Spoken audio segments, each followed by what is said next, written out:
আমরা ঢাবি পা চাটতে পারবো না। জুলাই অভ্যুত্থানের পরে আমরা ভাত চাইতে চাই নাই ওদের কাছে।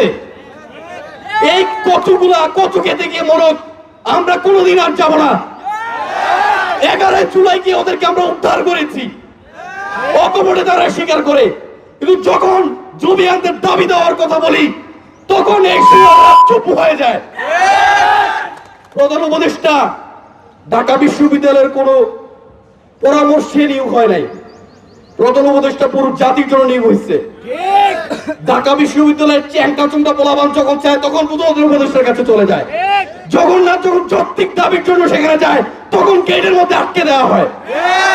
সব সময় এই দাবি মূলা চুলিয়ে জগন্নাথকে পিছিয়ে রাখা হয়েছে।